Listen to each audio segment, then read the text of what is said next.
Welcome তোমাদের সকলকে। কেমন আছো তোমরা? আমি জানি তোমরা একটু আমার উপর রেগে আছো। না না, রাখতে হবে না। তোমাদের যখন কথা দিয়েছি তোমাদের পরীক্ষার আগে কিন্তু সায়েন্সের সিলেবাস কভার করবই। বারবার করে বলছি, তোমাদের একদমই চিন্তা করতে হবে না, ঠিক আছে? আর একদম মানে নেক্সট উইক সম্ভবত সোমবার বা মঙ্গলবার থেকে লাইভ ক্লাস নিয়ে আসছি। একদম প্রতিদিন তোমরা জানোই দুপুর 2টোর সময় WBCS এর ক্লাস হয়, আর রাত্রি 9টার সময় ওয়ান ডে পরীক্ষাকে ফোকাস করে ক্লাসগুলো নিয়ে আসছি, যেখানে মেনলি এখন আমি সায়েন্সটা তোমাদের করাচ্ছি। তো নেক্সট উইক সম্ভবত সোমবার বা মঙ্গলবার থেকে একদম লাইভ ক্লাস শুরু হয়ে যাবে, ডিউরেশনও বাড়বে, ঠিক আছে? এদিকে 3-4 দিন আমি একটু এঙ্গেজ ছিলাম, যার জন্য ক্লাসগুলো নিয়ে আসতে পারিনি। এবার থেকে পুরো দমে ফুল জোশের সাথে ক্লাসগুলো হবে।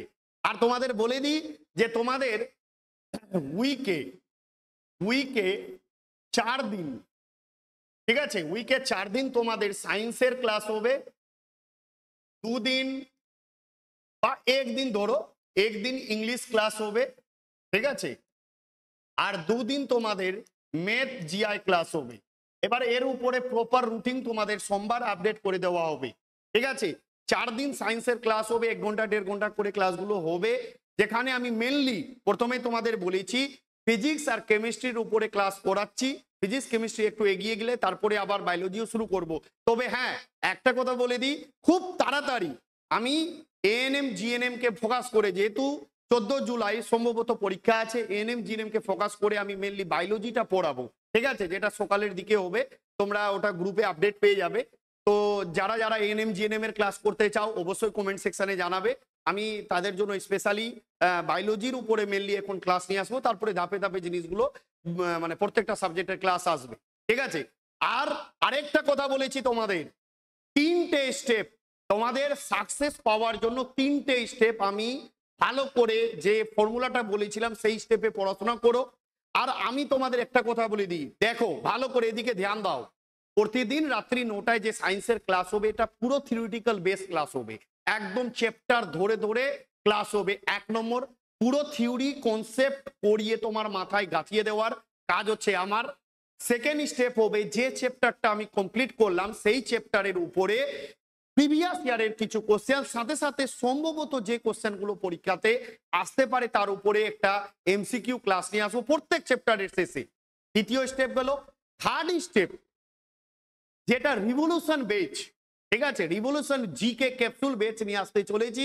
প্রতিদিন সকাল 9টার সময় ক্লাস হবে, সেখানে 1000টা এমসিকিউ প্রিভিয়াস ইয়ারে, তুমি পুলিশ দাও, ফুড এসআই দাও, ক্লার্কশিপ দাও, মিসলেনিয়াস দাও, তুমি রেলের পরীক্ষা দাও, সেন্ট্রালের যে কোনো পরীক্ষা দাও, প্রত্যেকটা পরীক্ষাতে প্রিভিয়াস ইয়ারে যা যা কোশ্চেন এসছে এই 1000টা কোশ্চেনের মাধ্যমে পুরো আমি রেডি করাবো, পুরো জিকে ক্যাপসুল।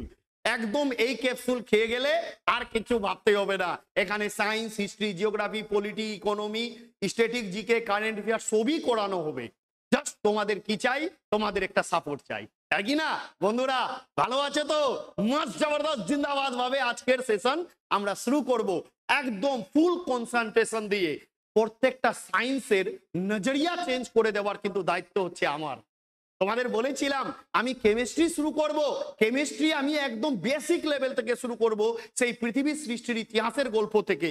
আমি তোমাদের শুনিয়েছিলাম এই পৃথিবী সৃষ্টির ইতিহাস যখন বিগ ব্যাং থিওরির মাধ্যমে আমরা জানি, তাহলে আমরা দেখতে পাই পৃথিবী যখন বাস্ট হয়, ধাপে ধাপে প্রোটন, নিউট্রন, ইলেকট্রন গুলো তৈরি হয়, যার মাধ্যম থেকে তৈরি হয় কি অ্যাটম বা পরমাণু। আর এই অ্যাটম বা পরমাণু থেকে পদার্থ তৈরি হয়, যার জন্য আমাদের প্রথম চ্যাপ্টার ছিল পদার্থ। প্রথম ক্লাসে আর দ্বিতীয় ক্লাসের মধ্যে পদার্থর বেসিক জায়গাটা আমি তোমাদের বলেছিলাম। তোমার নজরের সামনে যা দেখতে পাচ্ছ, যা ফিল করতে পাচ্ছ, যা প্রতিঘাত করতে পারে, রেসিস্টেন্স করতে পারে, পাটি কোথায়, তাকে আমরা পদার্থ বলবো। পদার্থ ছিল 2 প্রকার, একটা ছিল ভৌত প্রকার, একটা ছিল কেমিক্যাল বা রাসায়নিক প্রকার। ভৌত প্রকারের মধ্যে আমরা ফিজিক্যাল, ফিজিক্যাল জিনিসটা কি, যেটা ফিজিক্যালি তুমি ফিল করো, সেই ফিজিক্যালি ভাবে তোমার ফিজিক্যাল, একটা বলে না আমাকে কেউ এসে চোর মেরে দিল, সেটা হচ্ছে ফিজিক্যাল আঘাত।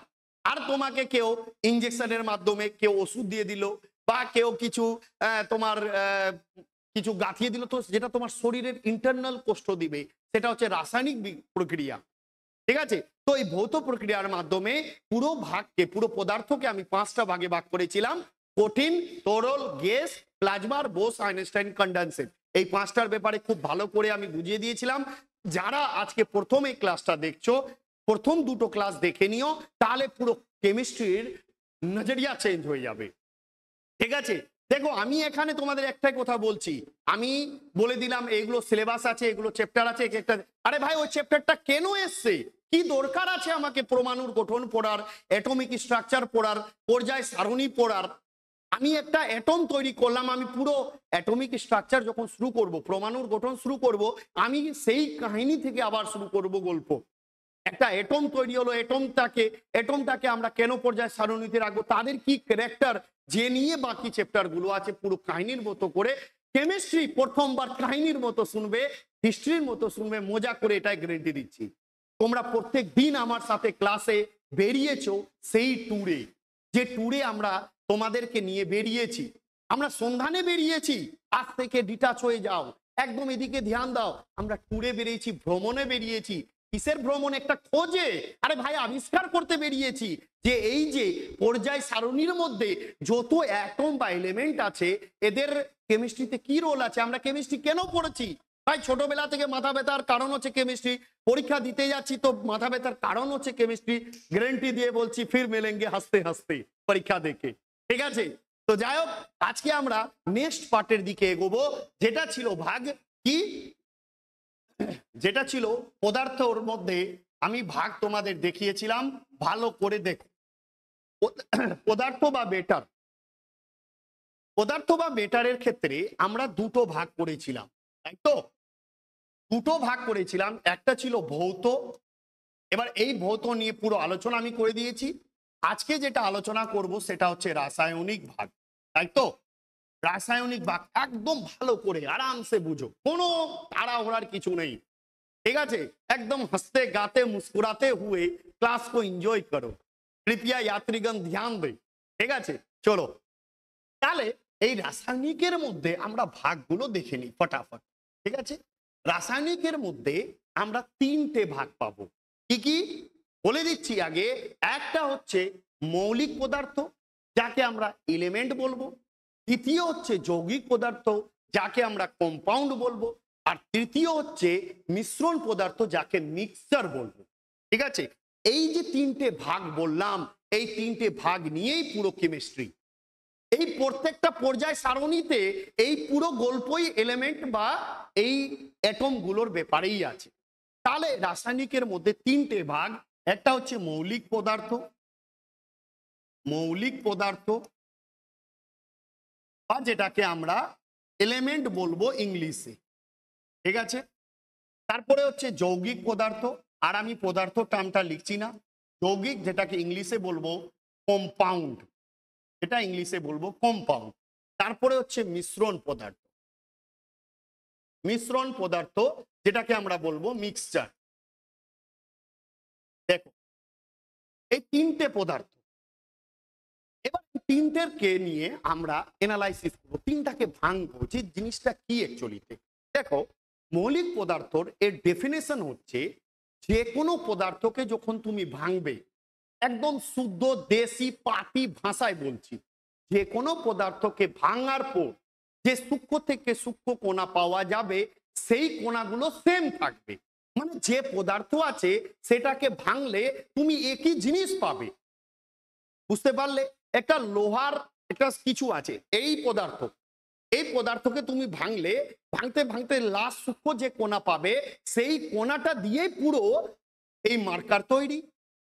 এর মানে তুমি লোহাকে যদি ভাঙো, তার মধ্যে কি 3 বেরোবে না 10টা বেরোবে? কি বেরোবে? লোহাই বেরোবে। লোহাকে যদি ভাঙো তো লোহার মধ্যে লোহা আছে। তো এখানে সংজ্ঞাটা বলেছে এমন পদার্থ যে জিনিসটা দিয়ে তৈরি, মানে পুরো পদার্থটা যেটা সেম জিনিস নিয়ে তৈরি, সেটাকে আমি বিশ্লেষণ করলে যদি সেটাকে আমি ভাঙি, সেই পদার্থটা সেম জিনিস নিয়ে তৈরি, তাকে আমরা বলবো মৌলিক পদার্থ। যেমন সোনা সোনা দিয়ে তৈরি, রূপা রূপা দিয়ে তৈরি, তামা তামা দিয়ে তৈরি, তাই কি না? তো যে পদার্থটা যে জিনিস নিয়ে তৈরি, গোল্ড কি দিয়ে তৈরি? গোল্ড দিয়ে তৈরি, তাহলে সেই জিনিসটাকে আমরা বলবো মৌলিক পদার্থ। ক্লিয়ার? দেখো আগে আমি জাস্ট জিনিসটা বলছি, তারপর এখানে লিখবো। যৌগিক পদার্থ, যৌগিক পদার্থ হচ্ছে একটা ফিক্সড রেশিও থাকবে সেই জিনিসটা তৈরি করার জন্য, ঠিক আছে? একটা fixed ratio. Fixed ratio that means যে দুটো মানে ধরে নাও একটা জিনিস তৈরি করবে, তুমি পৃথিবীর যে কোনো কোণাতে নিয়ে চলে যাও, তোমাকে যদি জল তৈরি করতে হয় হাইড্রোজেন আর অক্সিজেন দুটোকে মিলিয়ে একটা নির্দিষ্ট অনুপাতে, মানে নির্দিষ্ট অনুপাত কেন আছে তার জন্য একটা নির্দিষ্ট ফর্মুলা আছে যে সেই অনুপাতে মেশালে তাহলে তুমি জল পাবে, তার থেকে কম হলে বেশি হলে অন্য কিছু পেয়ে যাবে, তাই কি না?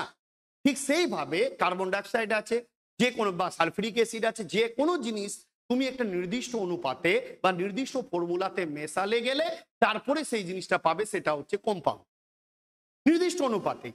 কিন্তু মিশ্রণের ক্ষেত্রে কোনো অনুপাত ফ্যাক্টর না, যেভাবে চাও যেভাবে খুশি মিলিয়ে দাও, 4-5টা জিনিস নিয়ে মিলিয়ে যে পদার্থ তৈরি হবে সেটা হচ্ছে মিশ্রণ। এটা হচ্ছে প্রথম কনসেপ্টের ফার্স্ট স্টেপ। এবার সেকেন্ড স্টেপে যায়। যেমন মৌলিক পদার্থ, যেমন একটা এক্সাম্পল দিই, যেমন অক্সিজেন।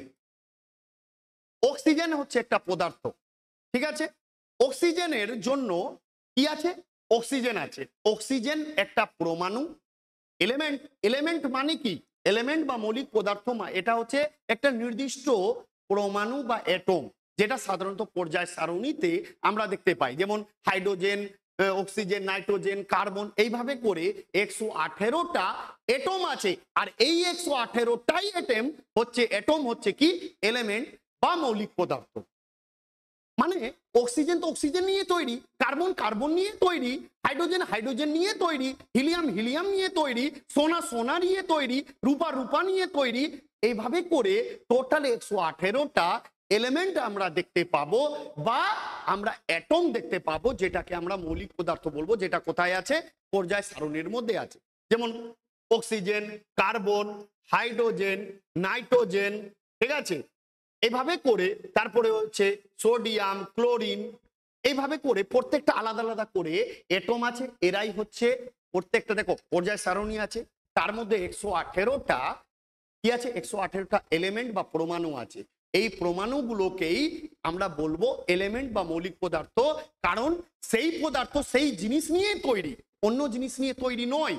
হাইড্রোজেন বলবো, সেটা হাইড্রোজেন এটম নিয়ে তৈরি, হাইড্রোজেনকে ভাঙতে ভাঙতে সবচেয়ে সূক্ষ্ম যেটা এটম পাবো সেটা হচ্ছে হাইড্রোজেন এটম, নাইট্রোজেনকে ভাঙতে ভাঙতে নাইট্রোজেন পাবো, সোনাকে ভাঙতে ভাঙতে সূক্ষ্ম সোনা, একটা সোনার কি আছে? বড় রোড আছে, রোডকে ভাঙতে ভাঙতে ভাঙতে সূক্ষ্ম যেটা কোনা পাবে সেটাও তো কিসের থাকবে? লোহার থাকবে না অন্য কিছুর থাকবে? সোনাকে গোল্ডকে তুমি ভাঙো, মেয়েরা খুব পছন্দ করে সোনা বা গোল্ড, গোল্ড একদম বড়, মেয়েরা কি করে? সোনা গোল্ড। যদি দেখো মেয়েদেরকে খুশ করতে হলে সোনা গিফট করো, মেয়েরা খুশ থাকে, আর পৃথিবীতে কিছু চাই না, যতই রেগে থাকুক সোনা দিয়ে দাও, খুশ। তাই না? তো মেয়েরা কি করে? সোনা, একটা সোনা নিল 1 ভরি বা 2 ভরি, সেটাকে ভাঙাবে, ভাঙিয়ে এই এই এই কি বলে ওটাকে? মাংটিকা, নাকের লাগাবে, কানের লতি লাগাবে, ঠিক আছে, গলায় লাগাবে। একটু বড় আছে সেটাকে ভেঙে কানের করে দিল, নাকের করে দিল। আরে ভাই 2 ভরি সোনা ছিল, সেটাকে ভেঙে ভেঙে 4 গ্রাম 5 গ্রাম 10 গ্রাম করে ভেঙে ভেঙে নাকের বানিয়ে নিল, কপালের বানিয়ে নিল, কানের বানিয়ে নিল, হ্যাঁ, বিভিন্ন ডিজাইন শেপ দিয়ে দিল। এই যে ভাঙলো সোনা, সেটা কি লোহাতে কনভার্ট হয়ে গেল? হলো না তো, সেটা সোনা সোনাই থাকলো, ঠিক না? মানে সোনা সোনানো নামক এটম দিয়ে তৈরি, মানে সেম এটম দিয়ে তৈরি পুরো সোনাটা, সেই জন্য সেটা হচ্ছে মৌলিক পদার্থ, যেটা হচ্ছে যেটাকে আমরা এলিমেন্ট বলবো, যেটা প্রত্যেকটা এটম। আশা করি বুঝতে পেরেছো। এবার দেখো কম্পাউন্ডের ক্ষেত্রে একটা ফিক্সড, 1 নম্বর প্রথম কনসেপ্ট হচ্ছে ফিক্সড রেশিও। মানে ফিক্সড রেশিও বা ফিক্সড ফর্মুলাতে তুমি মেশালে তবে ওই সেই জিনিসটা পাবে। এখানে অক্সিজেন আলাদা ছিল, এখানে হাইড্রোজেন আলাদা ছিল, এখানে হাইড্রোজেন আলাদা। হাইড্রোজেন আলাদা মানে কি? সেটা হচ্ছে মৌলিক পদার্থ বা এলিমেন্ট, কিন্তু হাইড্রোজেনের সাথে অক্সিজেন করে দাও, দুটো মিলে গেল না, কি তৈরি হলো? জল। এটা একটা ফিক্সড অনুপাতে আছে, মানে 2 গ্রাম হাইড্রোজেন, 2 গ্রাম হাইড্রোজেন আর 16 গ্রাম অক্সিজেন মিলে তাহলে তুমি জল পাবে। মানে 1:8, 1:8 অনুপাতে যদি তুমি হাইড্রোজেন আর অক্সিজেন মেনাও তাহলে তুমি জল পাবে। মানে কি? একটা ফিক্সড রেশিওর গল্প আসলো না? একটা ফিক্সড ফর্মুলা আছে না? আছে কি নাই? যেমন কার্বন ডাইঅক্সাইড, কার্বন একটা এটম, ওর সাথে অক্সিজেন মিশিয়ে দিলাম, তারপরে তৈরি হলো কার্বন ডাইঅক্সাইড। কার্বন যখন ইন্ডিভিজুয়াল থাকবে সেটা হচ্ছে এলিমেন্ট, অক্সিজেন যখন থাকবে সেটা হচ্ছে এলিমেন্ট বা সেটা হচ্ছে মৌলিক পদার্থ। কিন্তু কার্বন আর অক্সিজেন যখন মিলে যাবে সেটা তৈরি হবে কার্বন ডাইঅক্সাইড, তবে সেটা অবশ্যই একটা ফিক্সড রেশিওতে তৈরি করতে হবে। যেমন কার্বন ডাইঅক্সাইডের ক্ষেত্রে তুমি 12 গ্রাম কার্বন আর 32 গ্রাম অক্সিজেন, মানে হয়ে গেল 4 3 12 4 8 32, 3:8 অনুপাতে তুমি যদি মেশাও কার্বন আর অক্সিজেনকে, তখন তুমি কার্বন ডাইঅক্সাইড পাবে। তার মানে কম্পাউন্ড তৈরি করার ফর্মুলাই হচ্ছে কি, যে তোমাকে আলাদা ডিফারেন্ট একটা ফিক্সড রেশিওতে দুটো বা তিনটে জিনিস মিলিয়ে যে জিনিস তৈরি করবে সেটা হয়ে যাবে কি কম্পাউন্ড বা যৌগিক। বুঝতে পারলে? দেখো মৌলিক সিঙ্গেল, আমি যেমন একটা এক্সাম্পল দিচ্ছি, একটা মানুষ যত ছেলে আছে, যত ছেলে মানে ছেলেই আছে, সেটা হচ্ছে কি মৌলিক পদার্থ। ছেলে মেয়ে একসাথে হয়ে গেল, দুটো ডিফারেন্ট ছেলে মেয়ে একসাথে যদি হয় তাহলে হয়ে গেল কম্পাউন্ড। ডিফারেন্ট রেশিওতে মিশেছে, মানে একটা ফিক্সড রেশিওতে ছেলে মেয়ে একসাথে মিশলো। এবার ছেলে মেয়ে থেকে তার একটা শিশু জন্ম নিল, 3 জন হয়ে গেল। এবার এই দুজনের মিলনের ফলে তৃতীয় নম্বর বাচ্চা বা শিশু জন্ম নিল, সেটা হচ্ছে মিশ্র, 3 জন হয়ে গেল। ওখানে এখানে ফিক্সড রেশিও, এখানে ছিল ছেলে, বই ছিল, ঠিক আছে, এই বই আর গার্ল একসাথে মিলে গেল, বই গার্ল একসাথে ফিক্সড রেশিওতে মিললো, সেটা হচ্ছে কম্পাউন্ড। বই, যত বই আছে পৃথিবীর, যত ছেলে আছে তারা সবাই এলিমেন্ট, কিন্তু ছেলেটাকে দেখো এক্সাম্পল দিচ্ছি, ছেলে আর মেয়ে মিশে গেলে কম্পাউন্ড, দুজন মিলে যখন শিশু জন্ম নিবে সেটা হচ্ছে মিশ্রণ, কারণ 2-3 জন হয়ে গেছে, একটা আলাদা অনুপাত আছে, এখন অনুপাত ফিক্স তো নেই। বাবা হচ্ছে 35 বছরের, মা হচ্ছে 28 বছরের, আর শিশু জন্ম নিয়েছে জাস্ট সবে এখন ছোট বাচ্চা আছে, আলাদা আলাদা অনুপাত হয়ে গেছে, সেটা হচ্ছে মিশ্রণ। বুঝতে পারলে ব্যাপারটা? চলো, আসবে না তো একটা ফিক্সড রেশিওতে, যেমন হাইড্রোজেন, ঠিক আছে, H2SO4 সালফিউরিক অ্যাসিড, ঠিক আছে, বা যেমন ধরে নাও NaCl সোডিয়াম, এটা হচ্ছে এলিমেন্ট, Cl হচ্ছে এলিমেন্ট, কিন্তু দুজনকে একসাথে আমি মিশে দিলে সোডিয়াম ক্লোরাইড তৈরি হবে, যেটা হচ্ছে কি কম্পাউন্ড। আশা করি বুঝতে পেরেছো। তাহলে এখন অবধি আমরা কি জানলাম? আমরা জানলাম এলিমেন্ট বা মৌলিক পদার্থ হচ্ছে সেম জিনিস নিয়ে তৈরি, যে জিনিসটা থাকবে সেই জিনিসটা নিয়ে তৈরি থাকবে। কম্পাউন্ড দুটো ডিফারেন্ট জিনিস নিয়ে তৈরি থাকবে, তবে একটা ফিক্সড রেশিও বা ফিক্সড ফর্মুলা থাকতে হবে। মিক্সচারের ক্ষেত্রে কোনো ফর্মুলা নেই, আছে কোনো ফর্মুলা নেই। যেমন ধরে নাও কাদা মাটি, ঠিক আছে, কাদা মাটি, সরি জলের মধ্যে মাটি মিশে গেল, কাদা তৈরি করে দিল, কোনো ফিক্সড রেশিও দরকার আছে? সমুদ্রের মধ্যে সমুদ্রের জল, লবণ আর জল মিশে আছে, কোনো ফিক্সড রেশিওতে নেই, ঠিক আছে।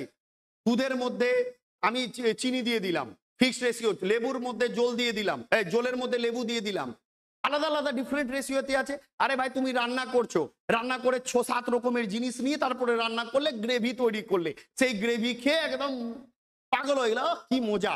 সেই গ্রেভিতে তো 6-7 রকমের জিনিস আছে, মানে সেগুলো কি কোনো অনুপাতে দিয়েছো? হ্যাঁ, আইডিয়া হিসেবে, টেস্ট হিসেবে, বিভিন্ন হিসেবে দিয়েছো, কিন্তু সেটার তো কোনো ফিক্সড অনুপাত নেই। ধোঁয়া, ঠিক আছে, ধোঁয়া, ধোঁয়ার মধ্যে কি আছে দেখো, জল কিন্তু হচ্ছে কম্পাউন্ড, কিন্তু জলের সাথে আমি লেবু মিশিয়ে দিলাম, জলের সাথে কাদা মিশিয়ে দিলাম, জলের সাথে আমি অন্য কোনো জুস মিশিয়ে দিলাম, লস্যি মিশিয়ে দিলাম, এগুলো সব হচ্ছে মিশ্রণ, যার কোনো অনুপাতের দরকার পড়ে না।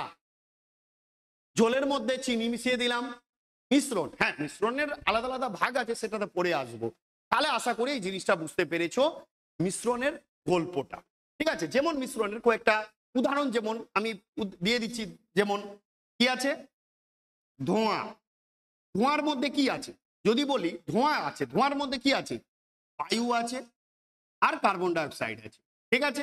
বায়ু, বায়ুর মধ্যে কি আছে, বায়ু তো একটা মিশ্রণ, বায়ুর মধ্যে নাইট্রোজেন আছে, অক্সিজেন আছে, কার্বন ডাইঅক্সাইড আছে, জলীয় বাষ্প আছে, এগুলো সব মিলিয়ে তো হচ্ছে কি মিশ্রণ, ঠিক না। যেমন পরীক্ষাতে আসে ব্রোঞ্জ, ব্রোঞ্জ, ব্রোঞ্জ কি দিয়ে তৈরি, যেমন তামা প্লাস হচ্ছে টিন, তামা প্লাস টিন, তারপরে হচ্ছে পিতল, তামা প্লাস হচ্ছে দস্তা, মানে দু তিনটা জিনিস নিয়ে, দুটো বা তার বেশি জিনিস নিয়ে যখন তৈরি হবে, কোনো রেশিওর দরকার হবে না। কম্পাউন্ডের রেশিও একটা ফিক্সড রেশিও বা ফিক্সড ফর্মুলা দরকার, কিন্তু মিক্সারে কোনো ফর্মুলা নেই। তুমি রাস্তায় হেঁটে যাচ্ছ, ফ্রেশ জল ছিল। তুমি রাস্তায় হেঁটে যাচ্ছ বর্ষাকালে, একদম বৃষ্টি পড়ছে, ফ্রেশ জল, সেটা ছিল কম্পাউন্ড। সেই জলটা মাটিতে পড়লো, কাদা তৈরি করে দিল, স্লিপ হয়ে পড়ে গেলে জলের মধ্যে, ঠিক আছে, সেটা হয়ে গেল কি মিশ্রণ। বুঝতে পারলে? কারণ কাদা মাটি, কাদা জল হয়ে গেল, ঠিক না? তো সেটা হচ্ছে মিশ্রণ।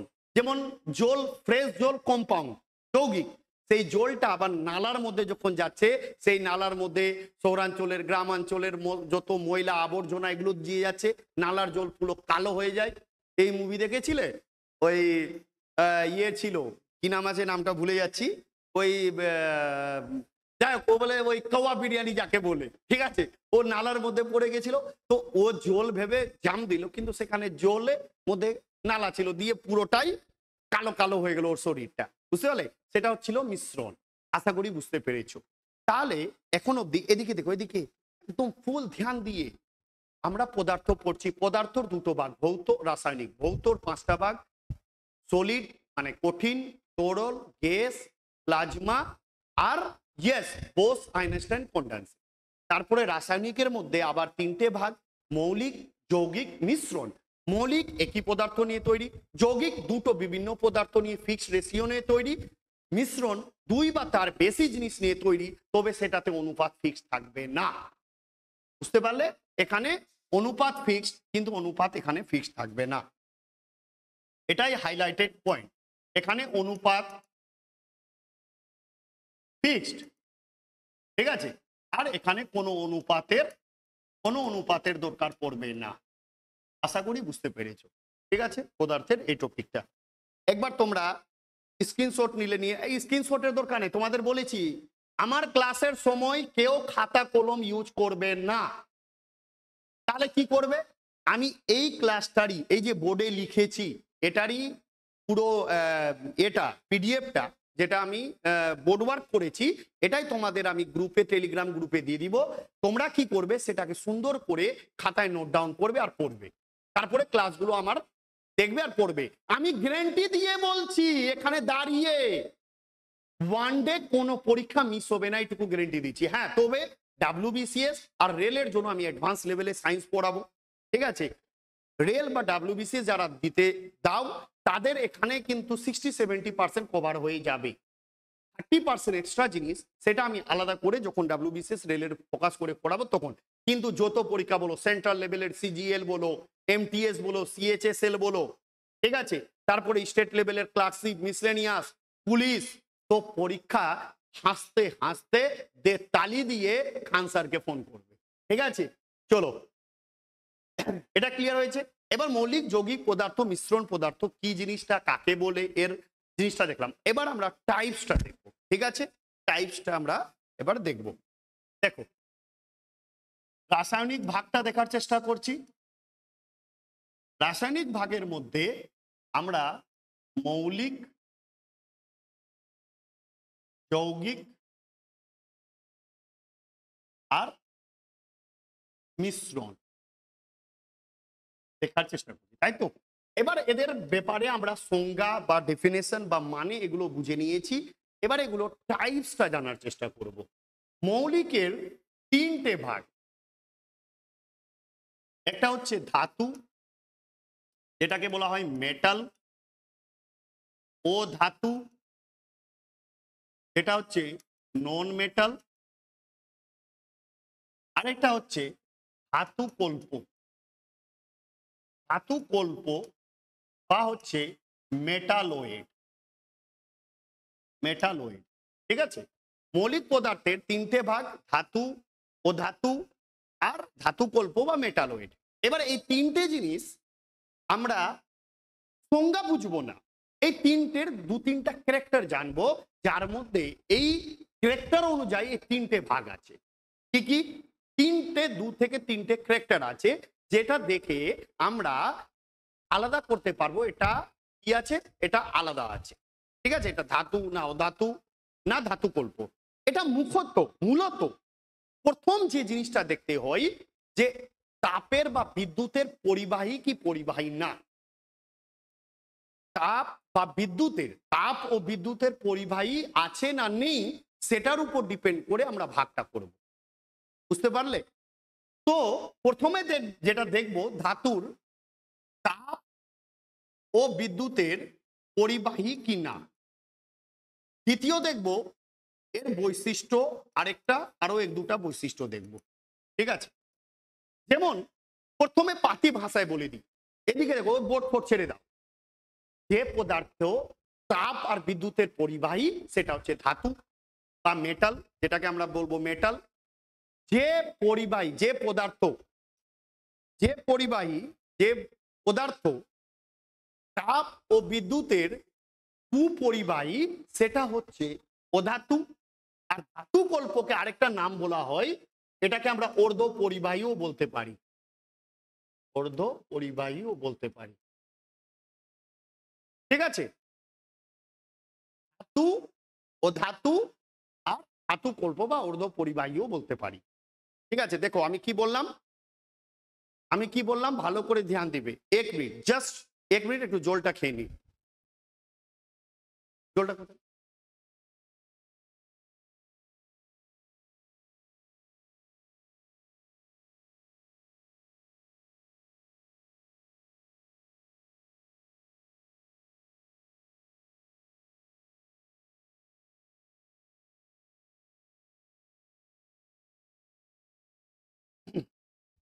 চলো, তাহলে আমি কি বললাম ভালো করে ধ্যান দিবে।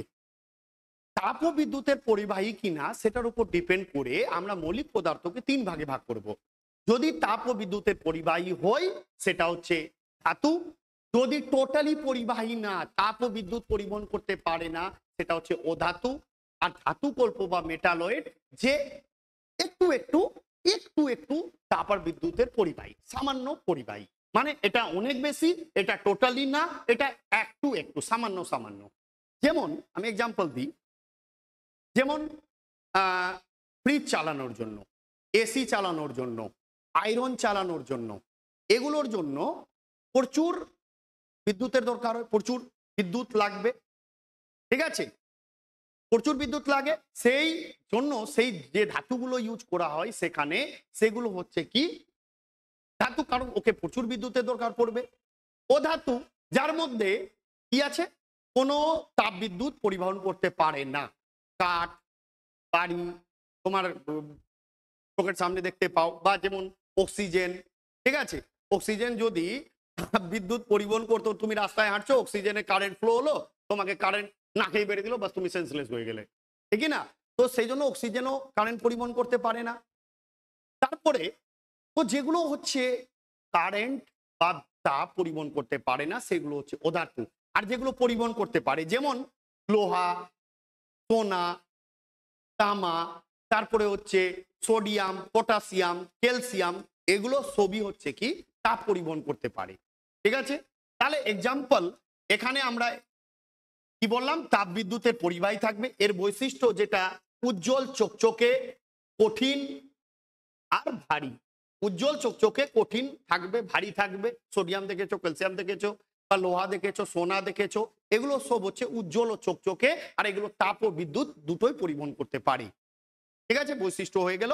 এক্সাম্পল আমি যদি এখানে দিই, এক্সাম্পল আমি লিখে দিলাম সোনা, লোহা, তামা, তারপরে হচ্ছে সোডিয়াম, পটাশিয়াম, ক্যালসিয়াম ইত্যাদি। এখানে অধাতুর মধ্যে হচ্ছে অক্সিজেন থেকে শুরু করে কাঠ। ঠিক আছে, যেগুলো নির্জীব বস্তু, যেগুলোর মধ্যে আমরা কোনো কারেন্ট বা বিদ্যুৎ তাপ পরিবহন হতে পারে না, সেগুলো হচ্ছে অধাতু। তারপরে দেখো ধাতু কল্প।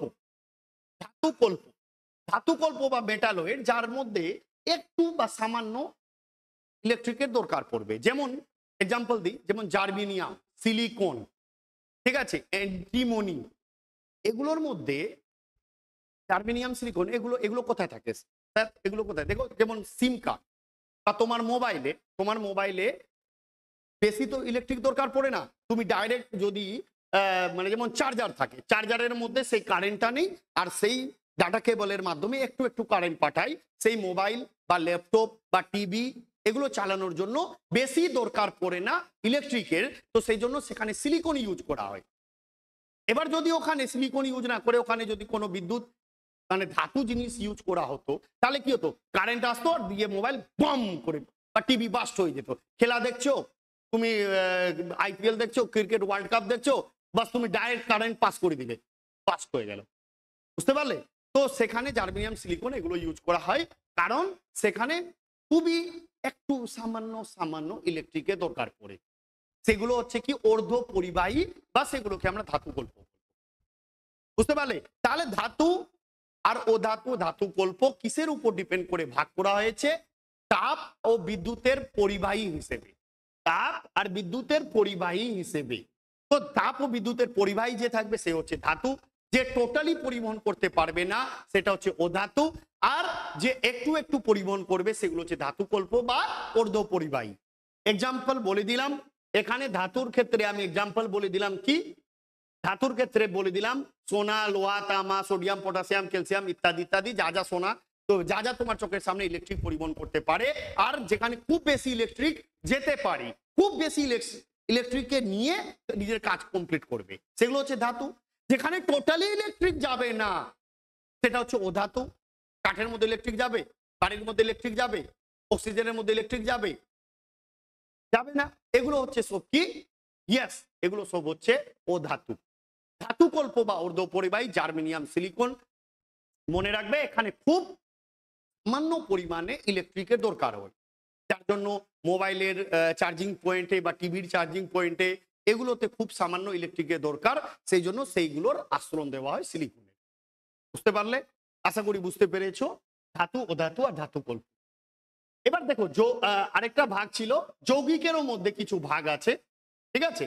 যৌগিকের মধ্যে কিছু ভাগ না, যৌগিকের যখন বলেই দিচ্ছি জাস্ট মনে রাখবে হালকা জিনিস আছে, এটা হচ্ছে কার্বনিক, কার্বনিক আর এটা হচ্ছে ও কার্বনিক।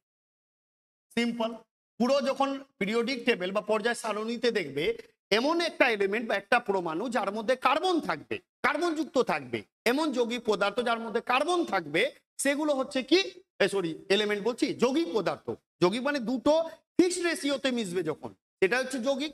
সেই ফিক্সড রেশিওতে যখন মিশলো, যেখানে যদি কার্বন যদি থাকে সেটা হচ্ছে কার্বনিক, আর যদি কার্বন থাকে না সেটা হচ্ছে অকার্বনিক। সিম্পল। যেমন ধরে নাও CO2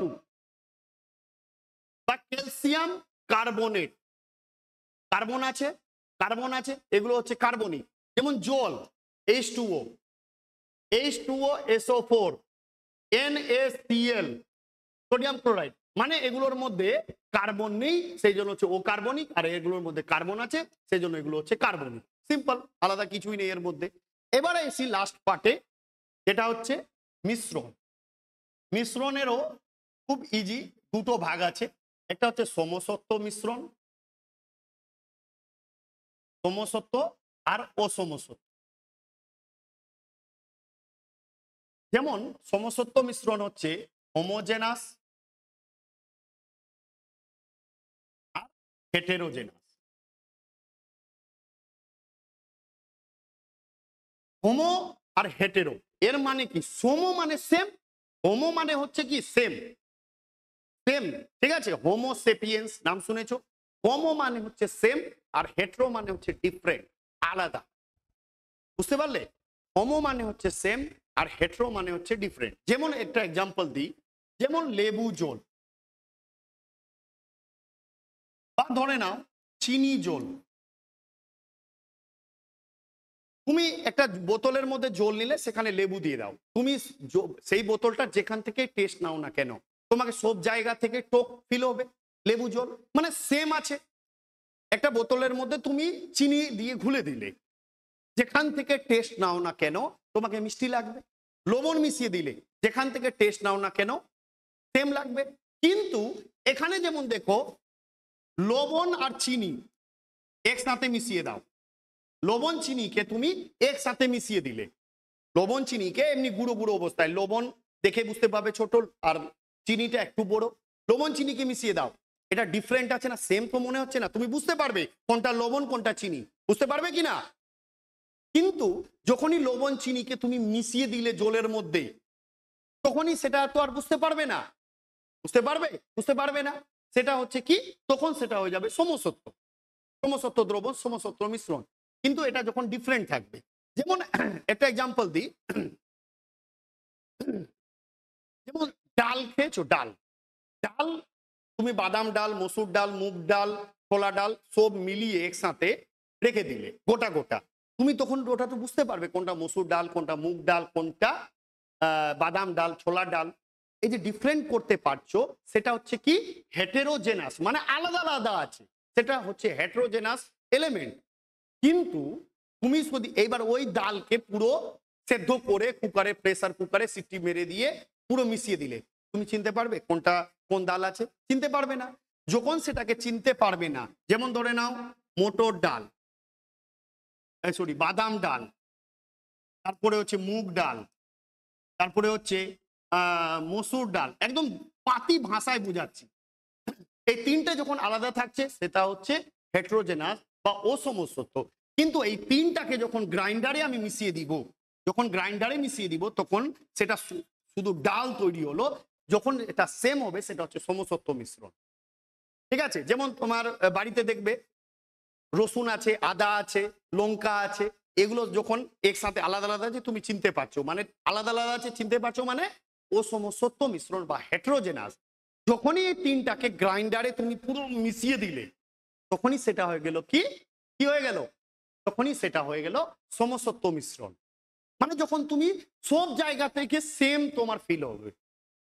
তুমি প্লেটে নিয়ে আসলে ফ্রুট, তরমুজ আছে, কলা আছে, তারপরে হচ্ছে বেনানা আছে, হ্যাঁ সরি তরমুজ, কলা, তারপরে আপেল আছে, মৌসুমি আছে, ইত্যাদি সব মিলিয়ে তুমি দেখতে পাচ্ছ যে হ্যাঁ কোনটা কোনটা ফল আছে, তুমি চিনতে পেরে যাবে। যতই মেলাও না কেন তুমি চিনতে পারবে। সেটা হচ্ছে হেটেরোজেনাস মিশ্রণ। কিন্তু সেটাকে যদি গ্রাইন্ডারে পুরো জুস বানিয়ে নাও, এক গ্লাস জুস তোমার সামনে এনে দিল, তুমি বুঝতে পারবে কোনটা কলা, কোনটা আপেল, কোনটা আঙ্গুর, কোনটা বেদানা, কোনটা কি আছে, চিনতে পারবে না। যখন সেম হয়ে গেল, সেটা হচ্ছে সমসত্ব মিশ্রণ। আশা করি পুরো জিনিসটা মাথায় গেঁথে গেছে। এবার আমি তোমাদেরকে একটা জিনিস বলছি, আজকে আমি কি পড়ালাম ভালো করে ধ্যান দিবে, এদিকে ধ্যান দাও। পিকচার अभी বাকি है। আমি বললাম পদার্থ হচ্ছে দুটো ভাগ, একটা হচ্ছে ভৌত, একটা রাসায়নিক। ভৌত এর আগের দিন পড়িয়ে দিয়েছি। রাসায়নিকের মধ্যে তিনটে ভাগ, মৌলিক, যৌগিক, মিশ্রণ। মৌলিক হচ্ছে তিনটে ভাগ, ঠিক আছে? মৌলিক হচ্ছে তিনটে ভাগ। মৌলিক ভাগ করে, মৌলিক কাকে বলে? একই জিনিস নিয়ে তৈরি যে পদার্থ, এটা হচ্ছে মৌলিক।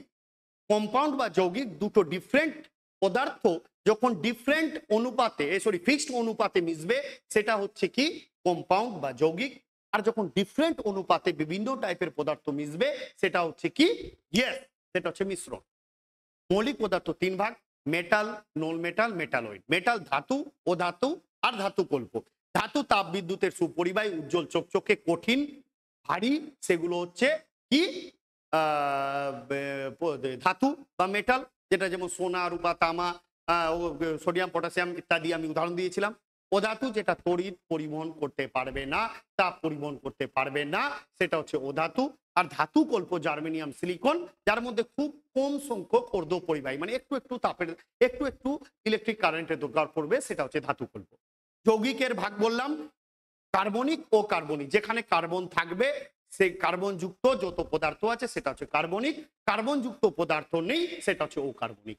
তারপরে আসলাম কোথায়? মিশ্রণ। মিশ্রণ হচ্ছে দুটো ভাগ, হোমোজেনাস আর হেটেরোজেনাস। হোমো মানে সেম, হেটেরো মানে হচ্ছে আলাদা, ঠিক আছে? হোমো যেমন লেবু জল উদাহরণ দিলাম, চিনি জল, ডাল ইত্যাদি পুরো উদাহরণ দিয়ে বললাম।